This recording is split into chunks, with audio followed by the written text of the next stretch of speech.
Anyone like me who knows tango mostly from the movies knows that the dance and the music seem to exude their own waft of stale smoke and rough wood floors.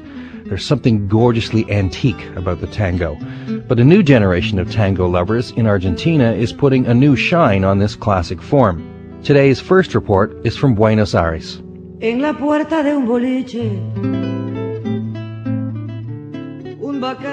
Hi, I'm Roberta Walker here in Buenos Aires at the biggest tango festival in the world. It's only been going for 6 years, but now more than 250,000 tango lovers, like me, descend on the city to look, listen, and dance tango. So imagine, it's a warm, sultry night. There are thousands of people gathering in Bosque Palermo, one of the huge parks in the middle of downtown Buenos Aires, and they are all here to see Adriana.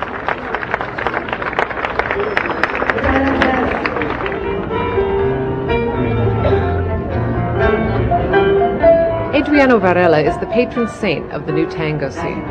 She's earthy, passionate, mournful, and defiant, and when she takes the stage, she is the spirit of the tango personified.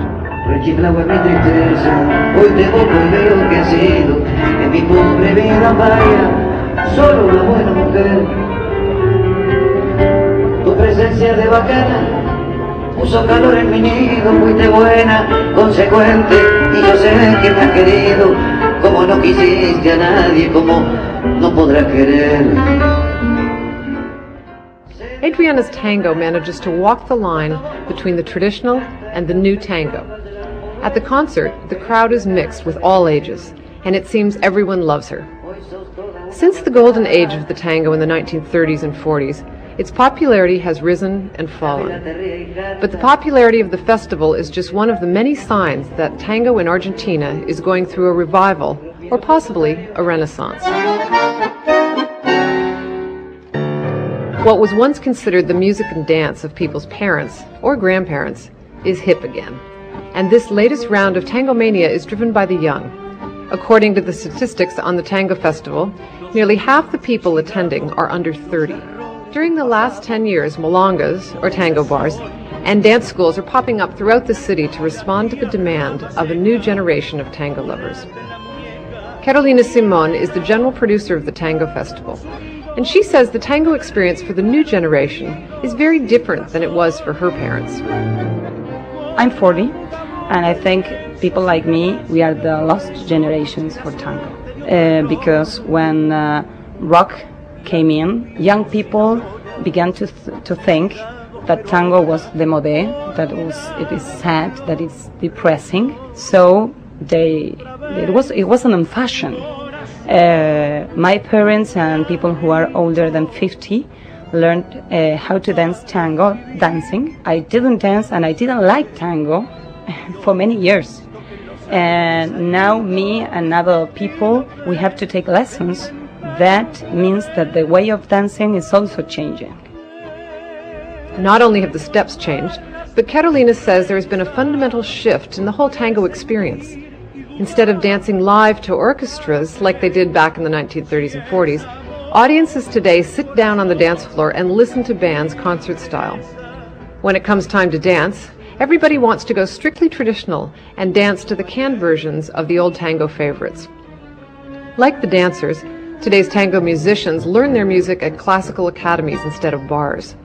The result is more academically educated musicians and more complicated music. Some even say better music. To see the different styles of today's tango music, all you have to do is switch neighborhoods, or barrios as they say in Buenos Aires. In the old San Telmo neighborhood where milongas have been running for decades, Orchestra Fernandez Fierro takes to the huge old stage at the Patos Rojos Tango Bar. Their style is traditional, but that's where it ends. One musician has elbow-length hair, another has dreadlocks and pierced lips. Aside from their looks, this young group pushes the edge of traditional tango sound with their attitude, their intensity, and their musicality. They use the traditional instruments, but instead of one violin or one accordion-type bandoneon, they have 4 of each, and the impact explodes off the stage.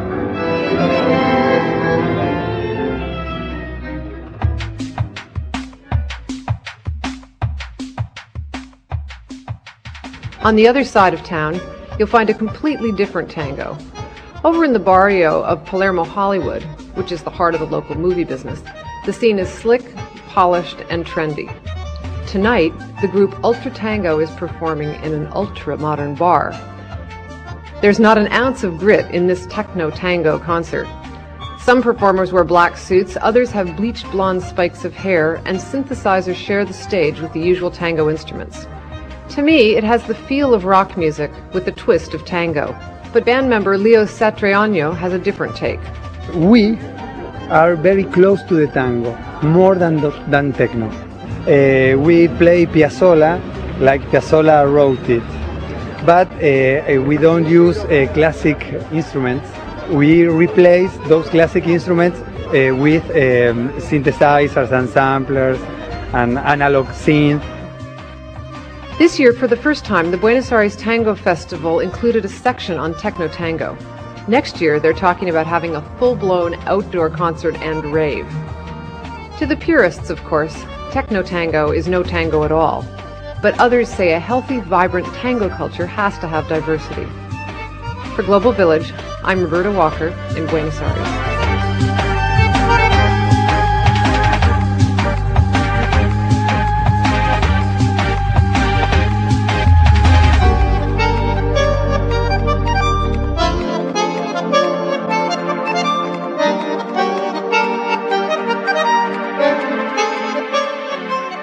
Music by Ultra Tango. We also heard Orquesta Fernandez Fierro, Orquesta Típica, and Adriana Varela in that report.